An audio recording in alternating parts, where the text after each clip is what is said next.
अस्सलाम वालेकुम। आइनी तरमीम पास होगी और आइनी अदालत की जगह आइनी बेंच बन गया और चीफ़ जस्टिस के लिए 3 का पैनल। ये बुनियादी तौर पर वो चीज़ें थीं जो आगाज़ के अंदर बहुत ही खौफनाक तरीके से प्रेजेंट की गई थी, जिसको मौलाना फजल रहमान ने अपने अल्फाज में कहा कि काला नाग था जिसका जहर निकाल दिया है हमने। अब जहर निकलने के बाद क्या मसला हल हो गया? मेरा अपना ज़ाती ख्याल ये है कि मसला भी हल नहीं हुआ, बल्कि मसले का आगाज़ है। कुछ ऐसे इशूज़ हैं जो सुप्रीम कोर्ट के सामने दोबारा चैलेंज हो सकते हैं। लाइक कभी पार्लिमानी कमेटी का जो तस्वुर दिया गया है 12 रुकनी, उसके अंदर पाकिस्तान तहरीक इंसाफ के कितने लोगों की नुमाइंदगी होगी, इसका बहुत ज़्यादा इन्हिसार इस बात के ऊपर है कि जो रिज़र्व सीट्स का केस है इलेक्शन कमीशन के सामने, जिसके ऊपर सुप्रीम कोर्ट का 8 रुकनी बेंच 2 दफ़ा वजाहत भी जारी कर चुका है, उसके ऊपर अमल दरामद नहीं हुआ। तो उसके ऊपर, उस बुनियाद के ऊपर उनकी तादाद तय होनी है कि उनका बंदा 1 जाएगा या 3 जाएंगे। और ये एक ऐसी कंट्रोवर्सी है जिसको आज या कल कोई बंदा किसी भी सूरत में सुप्रीम कोर्ट के सामने चैलेंज कर सकता है। दूसरा, जो इससे भी ज़्यादा एक मामला मुतनाज़ा शक्ल इख्तियार कर सकता है, जो आइनी बेंचेस का तस्वुर है, जिसमें जुडिशल कमीशन में अगर पोलिटिकल लोग भी साथ बैठ के ये तय करेंगे कि बेंच कौन सा बनेगा, तो यहाँ बेंच की तश्कील के मामले में अदलिया से हट कर अगर पोलिटिकल मुदाखलत आती है तो वो एक ऐसा अमल होगा जिसको लाजमी तौर पर मुदाखलत तस्वुर किया जाएगा इंडिपेंडेंस ऑफ जुडिशरी के हवाले से। और कभी इम्कान यह है कि इस मसले को भी चैलेंज किया जा सकता है या वकला इसके ऊपर एहतजाज कर सकते हैं। तो ये 2-3 मसले इसके अंदर ऐसे पेंडिंग हैं जो सॉर्ट आउट किए जा सकते थे। बाकी तो वो शुरू हुए थे 56 इकदाम से, अब वो 22 के ऊपर आ गए हैं और मेरे ख्याल में ये लेस कंट्रोवर्शियल थे जिनको अमल दरामद इन पे किया गया है। ज़्यादा मुतनाज़ा हिस्सा था आर्टिकल 8 फंडामेंटल राइट्स के हवाले से, जिसमें तब्दीली की जा रही थी, मिलिट्री कोर्ट्स का। फिर वो कुछ ऐसे थे कि प्रेमिसेस जो आर्मी के अंडर कंट्रोल हैं, उसके अंदर कोई बंदा अगर मुदाखलत करता है या उसके ऊपर इल्ज़ाम आता है तो उसको भी पकड़ने या उसके ख़िलाफ़ कार्रवाई का इख्तियार था। वो सारी चीज़ों को हटा दिया गया और आर्मी से हवाले से कुछ और चीज़ें भी थीं, बल्कि एक आर्मी एक्ट के अंदर अमेंडमेंट की गई थी PTI के दौर के अंदर और वो एक्सटेंशन से रिलेट करती थी। वो वाला आर्टिकल भी पहले तीनों मुसवदों में था, लेकिन हतमी तौर पर जो अप्रूव्ड डॉक्यूमेंट हमारे सामने आया है सेनेट से और कौमी असम्बली से, उसके अंदर वो भी शामिल नहीं है। तो मैं कहूँगा कि काफ़ी हद तक मुनासिब चीज़ें इसमें आ गई हैं। एक इशू जो पता नहीं है कि क्या रुख इख्तियार करेगा, वो पहले चीफ़ जस्टिस ऑफ पाकिस्तान कौन होंगे। जो सीनियर मोस्ट 3 जजेस हैं उसमें जस्टिस मंसूर अली शाह सर फहरिस्त हैं, जस्टिस मुनीब दूसरे नंबर पर हैं और जस्टिस याया अफरीदी तीसरे नंबर पर हैं। आज जब सुप्रीम कोर्ट के सामने पहले ही दिन इस तरमीम के पास होने के बाद बेंच के सामने कुछ सवालात आए कि ये मुकदमा क्या रेगुलर बेंच में जाएगा या कॉन्स्टिट्यूशनल बेंच में जाएगा, तो जस्टिस मंसूर अली शाह ने उसके ऊपर ऑब्जर्वेशन दी कि चंद हफ्ते हमें भी लगेंगे समझने के लिए कि मामला किस बेंच के सामने जाएगा। तो एक बात हमें जहन में रखनी चाहिए कि 2 सीनियर मोस्ट जजेस अगर वो चीफ़ जस्टिस ऑफ पाकिस्तान के लिए क्वालिफाई नहीं करते, जस्टिस मंसूर अली शाह और जस्टिस मुनीब अख्तर, तो they are still going to be जज of the Supreme Court of Pakistan और सीनियर मोस्ट जज होंगे जो जजेस कमेटी के अंदर भी बैठे होंगे, प्रैक्टिस एंड प्रोसीजर्स एक्ट वाली के अंदर, और जुडिशल पैनल के अंदर भी उन्हीं का रोल होगा। तो हुकूमत को इस फैसले को बड़ा नाप तोल कर सोच विचार के साथ करना चाहिए कि पहला चीफ़ जस्टिस उन्हें किसे लगाना है। बहुत बेहतर होता है कि सीनियरिटी का प्रिंसिपल अभी तो पहली दफ़ा इस तरमीम के पास होने के बाद पहला जो इसका इतलाक है वो सीनियर मोस्ट जज को ही रखते, ताकि एक और नया तनाज़ा खुल के सामने ना आ जाए और उसके बाद ये पैनल वाले प्रिंसिपल को अप्लाई कर सकते थे और उसमें अपनी पसंद नापसंद का या उनकी परफॉर्मेंस का जो भी अमल दखल क्राइटेरिया ये तय करते, वो इन फ्यूचर उसको एप्लीकेबल कर लेते। इस तनाज़े को लेकर क्या सुप्रीम कोर्ट के साथ इनका निभा अच्छा होगा? मेरे इसके ऊपर खदशात हैं कि शायद निभा अच्छा नहीं होगा। जो आज हमारे साथ पैनलिस्ट हैं उनसे इसके दोनों इशूज़ के ऊपर बात करेंगे। स्टूडियोज़ सेनेटर फैसल वाडा साहब हैं, सीनियर सियासतदान हैं, बैरिस्टर दानियाल साहब PMLN से हमारे साथ हैं और एडवोकेट अहमद अवैस साहब पाकिस्तान तहरीक इंसाफ से हमारे साथ हैं। सबको प्रोग्राम में खुश आमदीद कहूँगा। फैसल वाडा साहब, आपसे आगाज़ करूँगा। आप क्या समझते हैं कि 26वीं तरमीम पास होने के बाद सुप्रीम कोर्ट वाले मामला हुकूमत के काबू में आ गए? बहुत शुक्रिया नदीम मलिक साहब। देखिए नदीम मलिक साहब, एक तो ये कि 26वीं तरमीम जो है उसकी रेलेवेंस इसलिए बहुत इम्पॉर्टेंट है कि इससे जो स्पीडी ट्रायल है उसको मिलेगा और जो एक तासुर था जुडिशल एक्टिविज़म का, उसको ख़त्म होना चाहिए था। वो बड़ा इंपॉर्टेंट था क्योंकि सब ने अपनी अपनी जगहों पे तासुर के तहत तो ये सिचुएशन क्रिएट कर दी थी। देखिए, जब आप किसी को दीवार से लगाएंगे तो फिर वो हम छत पे लगा देंगे। ये तो बड़ा सिंपल फॉर्मेट होना चाहिए लॉ मेकर्स के अंदर कि अगर मुझे आप दीवार से लगाएंगे तो मैं आपको छत पे लगा दूंगा। इस पर कोई दो राय नहीं होनी चाहिए, नंबर 1। नंबर 2 ये कि इसके अंदर अमेंडमेंट के साथ साथ ठोक बजा के अमेंडमेंट भी हो गई, जो तादाद थी उससे ज़्यादा मैंने कहा था तादाद होगी, वो भी थी। अभी तो डिग्गी खोली नहीं थी मैंने, उसके बगैर ही सब कुछ हो गया था। तो जो 5 थे वो आपकी डिग्गी में थे? नहीं, मैं तो डिग्गी बोलता हूँ, आप लोग हम उसका मतलब ये ले लेते हैं। अच्छा, मैं उसको डिग्गी के अंदर मिठाई मैं भी होती है। बाद में जाके इसको खोलूंगा, पहले ये मुझे सुप्रीम कोर्ट वाली बात को बता दें। जो नदीम मलिक साहब, इसके अंदर जो सबसे इंपॉर्टेंट चीज़ एक्सपोज हुई है 26वीं तरमीम के अंदर है, वो पीटीआई का रोल। पीटीआई सेनेट के अंदर भी बैठी थी और कौमी असम्बली के इजलास के अंदर भी बैठी साहब, इसके अंदर आपको एक बड़ी इंपॉर्टेंट चीज़ देखनी होगी, मुझे 2 मिनट दे दीजिएगा। सबसे पहले तो ये तरमीम के खिलाफ थे और क्लॉजेस के फेवर में थे। सवाल यहाँ शुरू होना चाहिए, नंबर 1। नंबर 2 ये कि सब बिकाऊ माल पहले से ही बिका हुआ था। जब ही इन्होंने भगौड़ापन किया निकलने का, साइलेंट पाथ दे दिया सब चीज़ करने के लिए। भाई अगर आप अपोजिशन थी, आप उसका अगेंस्ट वोट करते, ठीक है जी। लेकिन उन्होंने वैलिडेट किया उस प्रोसेस को, उन्होंने सेनेट के इजलास में शमूलियत इख्तियार की, उन्होंने कौमी असम्बली के इजलास में शमूलियत इख्तियार की, वोट भी किया। फिर आपने इमरान खान साहब को बकौल आपके 15 दिन तक मिलने नहीं दिया जा रहा था, और फिर अचानक से इसी गवर्नमेंट के थ्रू आपने मिल लिया। फिर तीसरी चीज़ आपने कहा कि जी टॉर्चर हो गया, ये हो गया, आंखें निकाल दी, कान काट दिए, तेजाब फेंक दिया, ज़बान काट दी, हाथों के टुकड़े कर दिए, टांगे काट दी, एक ऐसी सिचुएशन क्रिएट कर दी कि ओहो बहुत कुछ हो गया इनके साथ।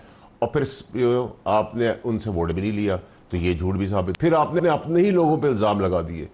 अब इल्ज़ाम की मैं आपको एक इशू बताऊं, जैसे सलीम है, फैसल सलीम है, या डॉक्टर ज़का है।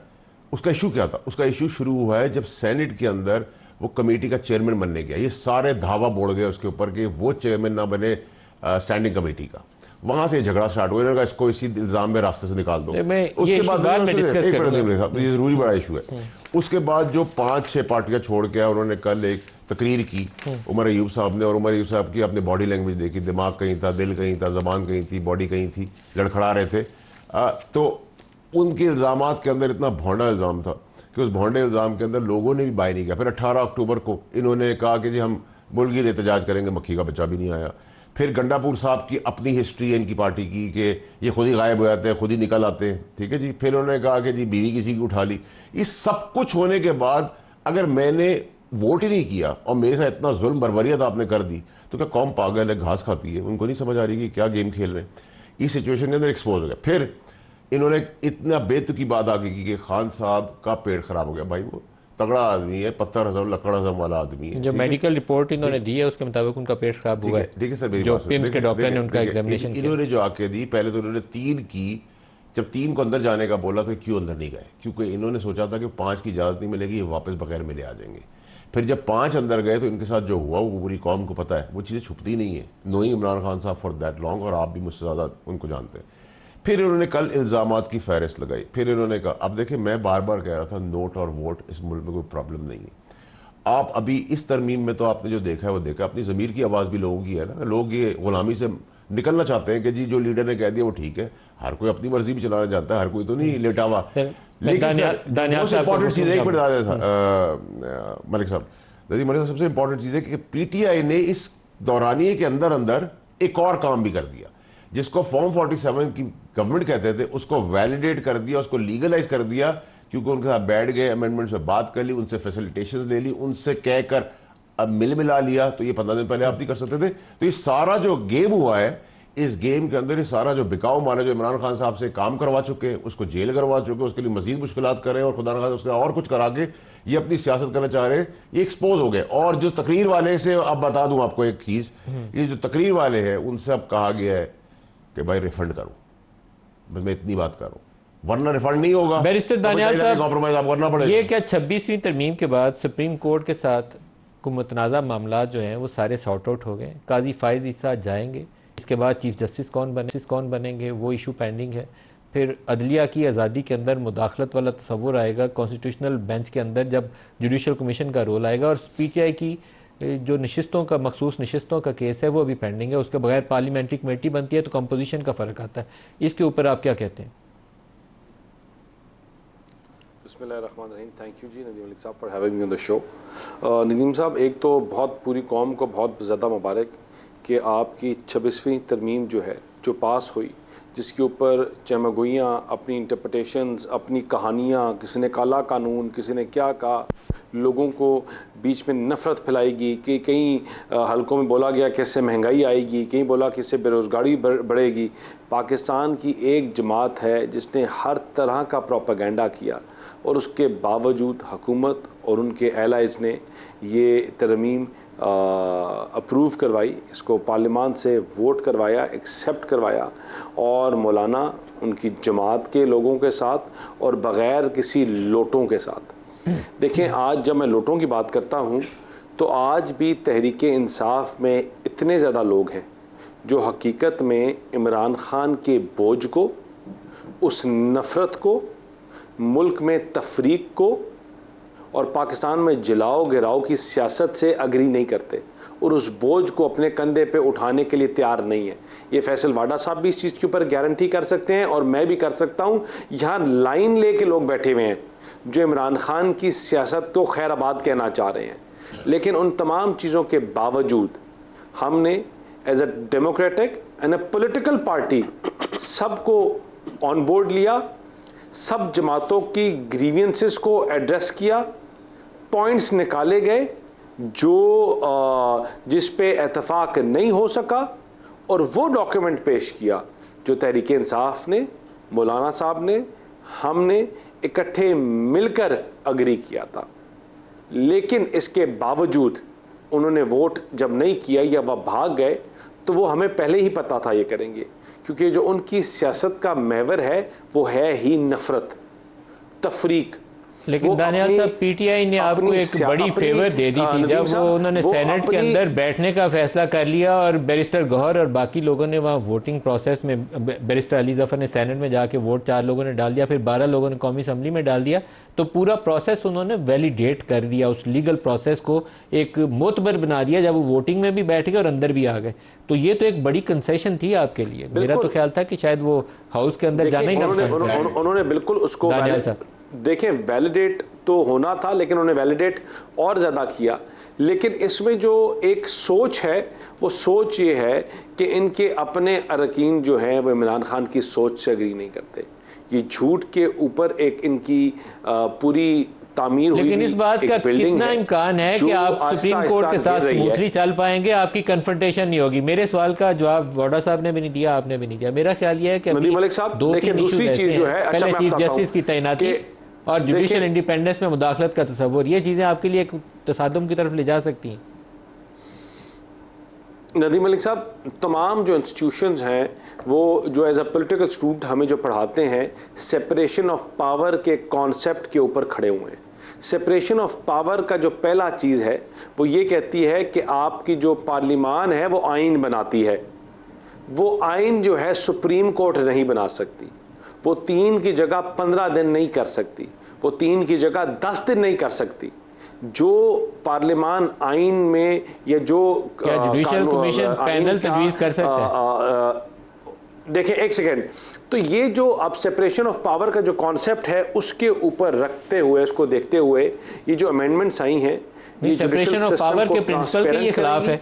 उसमें आप जो कॉन्स्टिट्यूशनल बेंच बनाना है उसके लिए आप कह रहे हैं जुडिशल जो काउंसिल है, जुडिशल कमीशन है, वो बनाएगा बेंच, तो ये तो सेपरेशन को खत्म कर देती है ये चीज। नदीम मलिक साहब, जो पावर्स तमाम इंस्टीट्यूशंस को ड्राइव होती हैं वो पार्लियामान से होती हैं, और पार्लियामान जो है और उसका आइन जो है वो डिसाइड करता है कि चीज़ों को किस तरह चलाना। हम बेंच बना सकते हैं, बनवा सकते हैं, लेकिन ये नहीं बता सकते कि फैसला क्या लिखना है या उस फैसले की तशरीह क्या करनी है। आपकी राय है, लेकिन मेरे ख्याल में आप बेंच भी नहीं बनवा सकते, ये सेपरेशन के तस्वुर के खिलाफ है। सेपरेशन ऑफ पावर के कॉन्सेप्ट डीरेल तब होता है अगर हम किसी को डिक्टेट करें या वो हमें डिक्टेट करें कि क्या फैसला करना है या क्या करना है, या हमारे फैसलों को, आइन की शिकों को रीराइट करें। देखें, ये जो आज हुआ है कि आपकी जितनी भी आपको नजर आएगा कि आने वाले वक्त में कि आपके पार्लियामान की सॉवरेंटी उसमें बेहतरी आएगी। आपका जो जुडिशल प्रोसेस है, अकाउंटेबिलिटी का, सज़ा और जज़ा का कॉन्सेप्ट है, उसमें बेहतरी आएगी।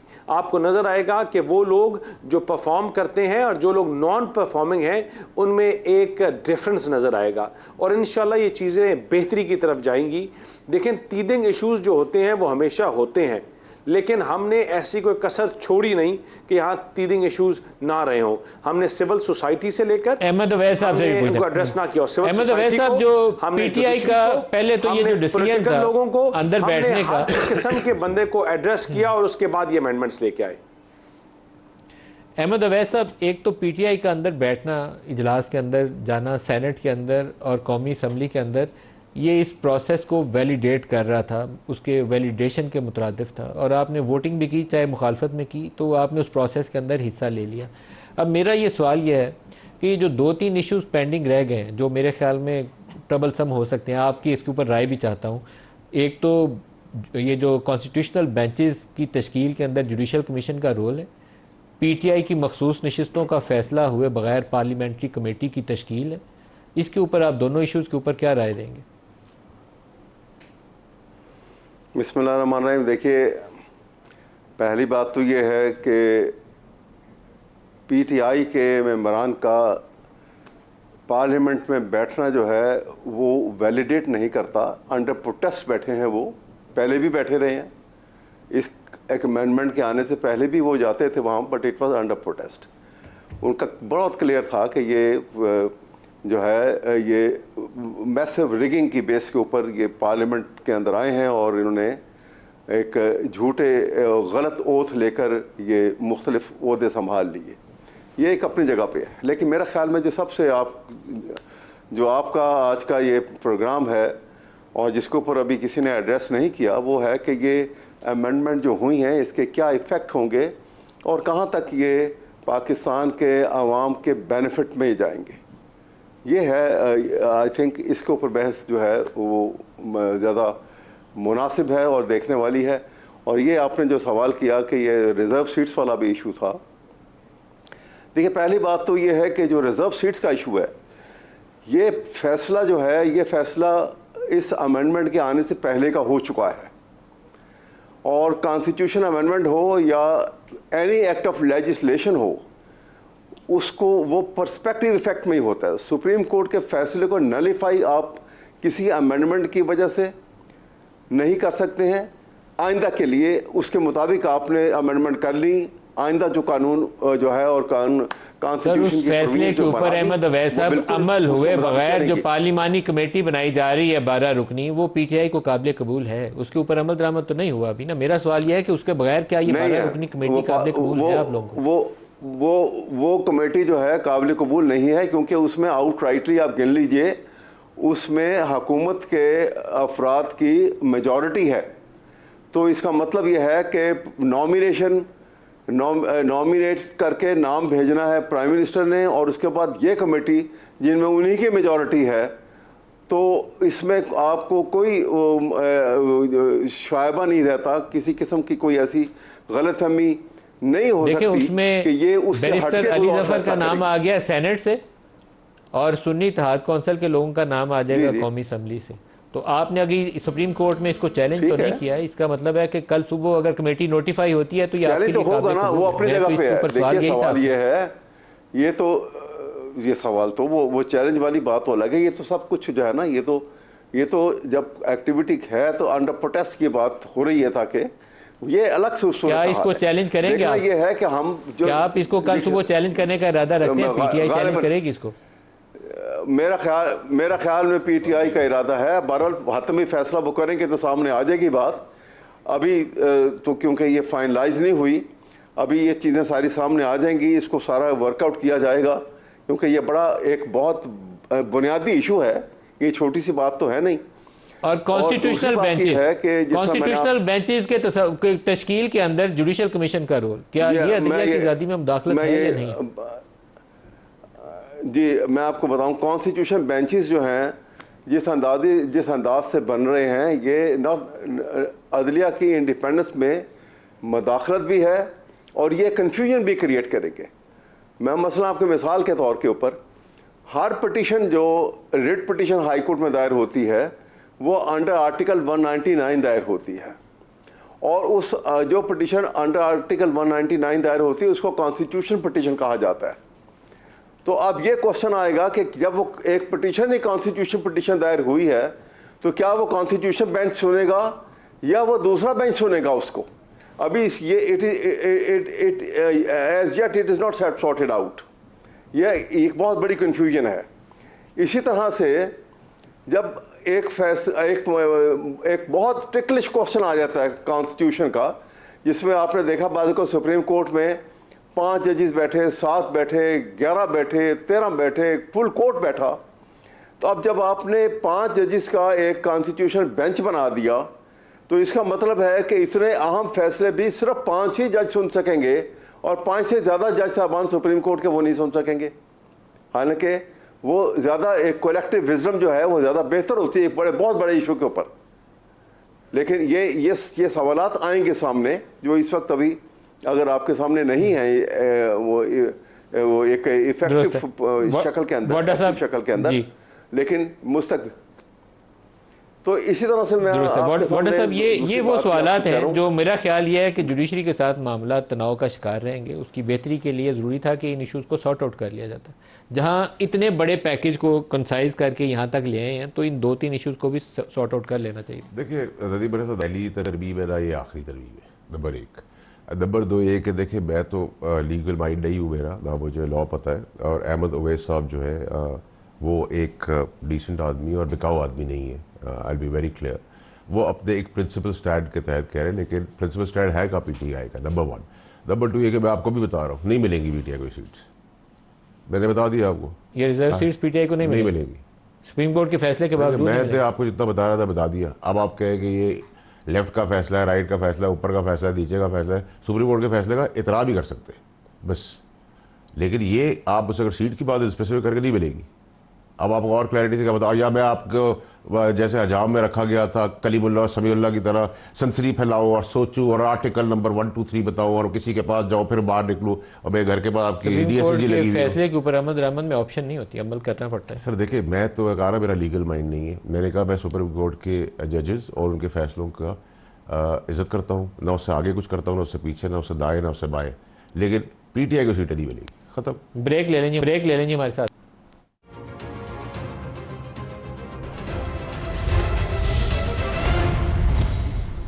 प्रोग्राम में दोबारा खुशामदीद कहते हैं। पाकिस्तान तहरीक इंसाफ की वो लीडरशिप जो इस वक्त मैदान में है, वो अलीमीन गंडापुर हों, बैरिस्टर गौहर हों या बाकी लोग हों, पीटीआई के अपने ही वर्कर, उनके अपने एक्टिविस्ट, सोशल मीडिया एक्टिविस्ट और उनके जो फील्ड के अंदर वर्कर्स हैं वो उनको शक की निगाह से देखते हैं। अलीमीन भी उसके अंदर शामिल है, बैरिस्टर गौहर भी उसके अंदर शामिल है और बाकी भी बेशुमार इनकी टॉप टीयर जो है उसके अंदर शामिल है।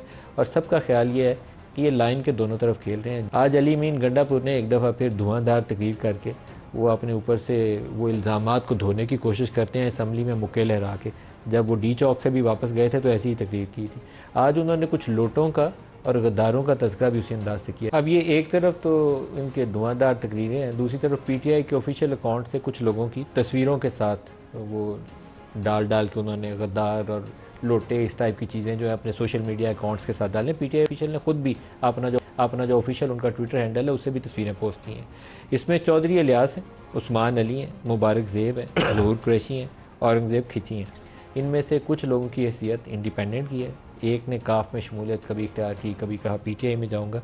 लेकिन इससे भी ज़्यादा जो बड़े नाम हैं और वो काफ़ी उसके ऊपर कंट्रोवर्सी मौजूद है, वो नामों में शामिल है रियाज़ फतियाना जिन्होंने वोटिंग में हिस्सा नहीं लिया, ज़ैन कुरैशी, मिकदाद हुसैन, असलम घुमन। कहा जाता है कि ये रिजर्व्स के तौर पर जिसे रखा हुआ है, अगर जेयूआई लास्ट मोमेंट पे नहीं आती, उनके 8 MNAs थे या उसमें से कुछ तादाद नहीं आती तो फिर ये तादाद पूरी कर लेनी थी।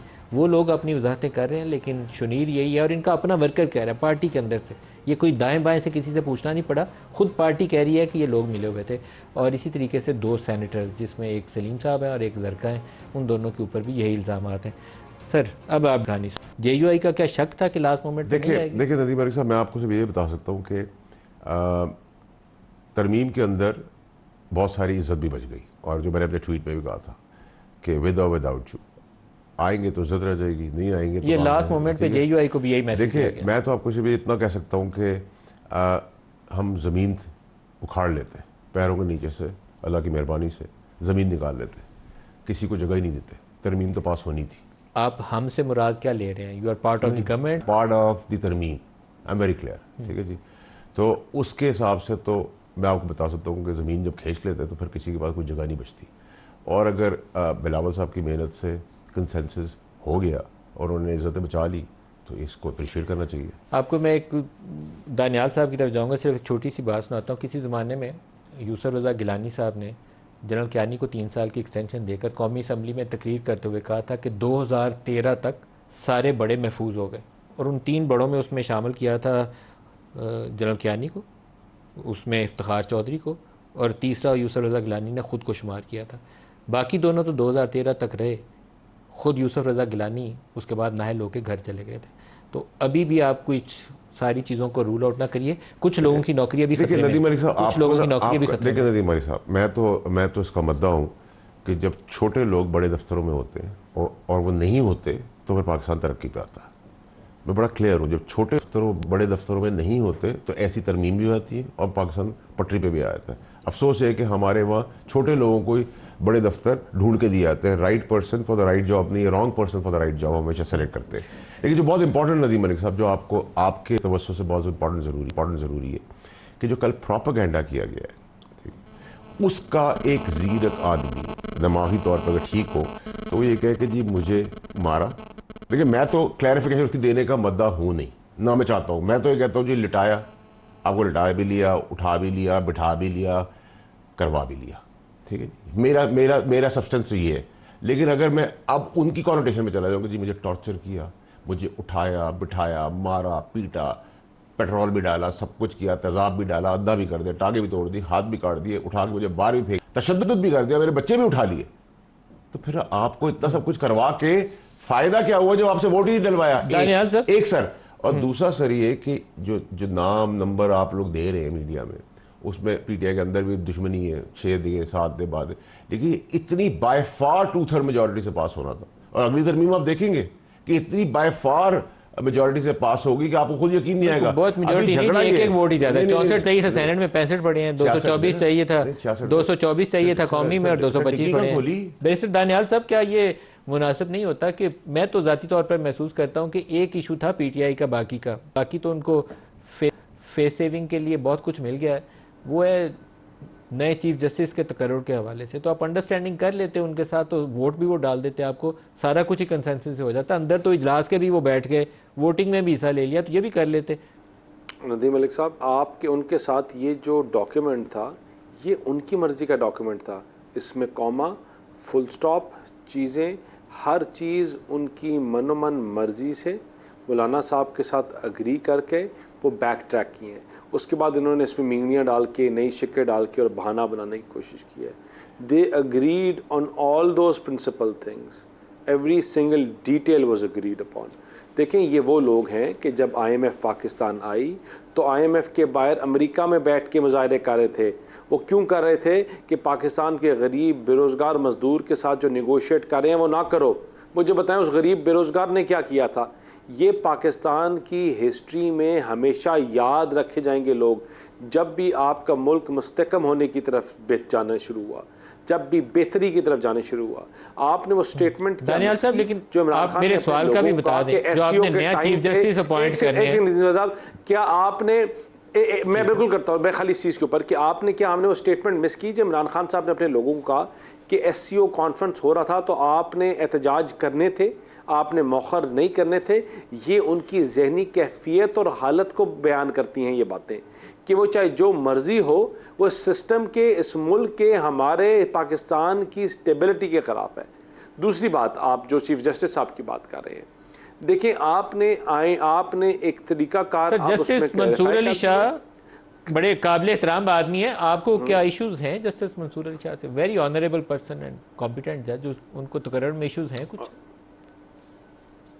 नहीं, कोई भी नहीं है, कोई इश्यूज नहीं है, नॉट एट ऑल, किसी के साथ भी नहीं है। जितनी भी अदलिया के जजेस हैं, हम सबकी रिस्पेक्ट करते हैं। और जो अभी एक कन्वर्सेशन कर रहे हैं हम, ये भी एक अभाम के ऊपर या एक बनाए हुए उसके ऊपर कर रहे हैं कि फ़लाँ इसके साथ है, फ़लाँ इसके साथ है। अभी तो एक कमेटी ने फैसला करना है कि किस को आगे भेजा जाए या कौन सा नाम, तो शायद वही नाम हो जो आप ले रहे हैं। तो ये तो मैंने तमाम चीज़ें की ना कि बिफोर प्रीएम्प्टिव जो डिस्कशंस होती हैं, चीज़ें होती हैं, ये कंट्रोवर्शियल करना, चीज़ों को ख़राब करना, ये उनका वतीरा है, ये उनका तरीकाकार सियासत है। 24 घंटे से कम का वक्त है आप लोगों के पास, आज ही रात आपने कमेटी नोटिफाई करनी है और कल ही आपने ये फैसला करना है, क्योंकि उसके बाद वो जो लास्ट 3 डेज़ की आपकी वो मैंडेटरी लिमिट है उसका आगाज़ हो जाता है। अहमद अवैस साहब से पूछ रहे हैं। जी बिल्कुल, अहमद अवैस साहब, last 3 days का इस मामले में बिल्कुल जी, पीटीआई और को शायद इंशाल्लाह अगले ज़्यादा कुछ खुद के घंटों में इंगेज कर लेना इसका चाहिए फैसला था। भी हो जाएगा। वो नदीम अली कमेटी का या चीफ जस्टिस का? नहीं जी, कमेटी का भी ऑलमोस्ट अभी कुछ देर में हो जाएगा, और जो कौन कमेटी का क्या फैसला है वो भी देखें ना आपका इंशाल्लाह अगले कुछ घंटों तक या 24 की कुछ घंटों तक आपके सामने आ जाएगा। मेरे ख्याल में लेट नाइट आपका वो फैसला हमारे सामने आ जाना चाहिए। अहमद अवैस साहब, मैं समझता हूँ कि इस मामले में पीटीआई शायद ज़्यादा ओपन होकर इंगेज कर लेती तो ज़्यादा बेहतर था। आप कमेटीज़ में भी जाते रहे, मौलाना फजल रहमान के ज़रिए भी इंगेज करते रहे, इमरान खान से मुलाकात करने के लिए उससे भी गवर्नमेंट से सहूलत ली, क्योंकि उन्होंने पहले पाबंदी लगाई हुई थी, फिर उन्होंने जेल खुलवा के इन लोगों को वहाँ मुलाकात के लिए भी भेजा। बहुत सारी चीज़ें आपकी मानी भी गई। अब ये बेहतर वाला हमारे सामने जो कॉन्स्टिट्यूशनल अमेंडमेंट है वो है, इसमें आर्टिकल 8 को नहीं चढ़ा गया, इसमें फंडामेंटल राइट्स को नहीं चढ़ा गया। तो आप इसमें ज़्यादा खुल के आ जाते तो ज़्यादा अच्छा था, डिबेट हो जाती इसके ऊपर। मैं आपको सवाल ये नहीं है कि किसकी कोई बात मानी गई या नहीं मानी गई, देखना यह है बेसिकली कि ये आइन में जो तरमीम आपने कर दी हैं ये पाकिस्तान की बेटरमेंट के लिए हैं। इससे क्या जुडिशरी की इंडिपेंडेंस जो है वो कायम रहेगी या ये under the thumb of the executive आ जाएगी? ये बुनियादी चीज़ है, क्योंकि हमारा कॉन्स्टिट्यूशन का ढांचा जो है इससे यकसर बदल जाता है।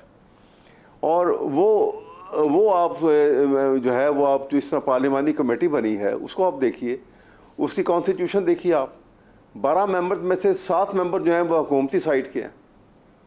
तो इसका मतलब है कि जो नाम प्राइम मिनिस्टर की तरफ से जाएगा वो नाम जो है वो ही उसको वो नॉमिनेट कर देंगे।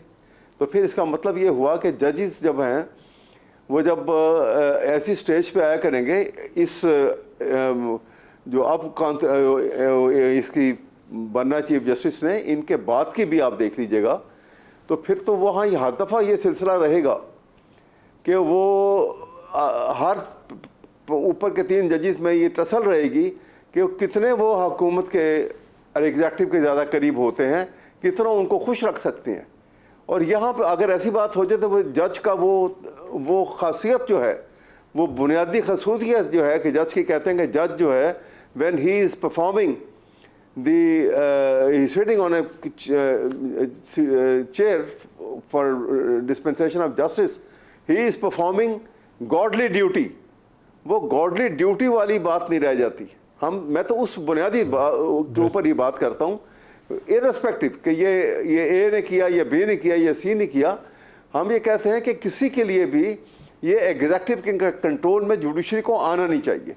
ये इंडिपेंडेंट आप कोई तरीका निकालते, डाइब्रेशन करते, आपको ये 1 दिन में नहीं होता था, 10 दिन लगाते, 15 दिन लगाते, 20 दिन लगाते। ये पाकिस्तान का फ्यूचर है। जितना अच्छे तरीके से आप इसके ऊपर किसी नतीजे पे पहुंचते उतना ही आइंदा उसका फायदा होता, बेहतर होता। लोगों के जो इंडक्शन ऑफ द जजेस जो है, दोनों तीनों कंसर्न हैं, ये मैंने होता। प्रोग्राम का आगाज इसी सवाल से किया था। मेरा अपना ज़ाती ख्याल ये है कि ये 2-3 मुतनाज़ा इशूज़ हैं, ये सुप्रीम कोर्ट में टेकअप होंगे अगले 1-2 रोज़ के अंदर ही। फैसल वाडा साहब, नए चीफ जस्टिस की तैनाती, आप इसके ऊपर कमेंट करना चाहेंगे? क्योंकि मंसूर अली शाह साहब के ऊपर मुझे लगता है कि हुकूमत बहुत 25 से पहले दौड़ लगाई हुई थी कि 25 से पहले हो जाए, कहीं पहले चैलेंज ही ना हो जाए सुप्रीम कोर्ट। देखिए नदीम अली साहब, तो आप लोगों का थोड़ा सा, मैंने कहा था मेरी सालगिरह 21 से पहले सब कुछ होगा, तो 25 नहीं थी, 21 थी। नंबर 1। नंबर 2 सर ये कि अहमद अवैस साहब का स्टांस ये है ना कि सीनियरिटी के बेस पर जज लगना चाहिए, जो भी हो। ठीक है सर, ऐसा ही है सर। तो फिर यही PTI फैज हमीद को क्यों ला रही थी जब वो सीनियरिटी में 4-5वें नंबर पे था?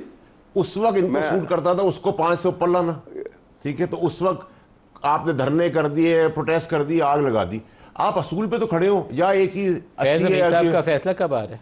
फैज हमीद साहब का फैसला पहला कोर्ट मार्शल का होगा, उसका सजा का होगा। कोर्ट मार्शल का? जाहिर बात है उसका सजा का भी होगा।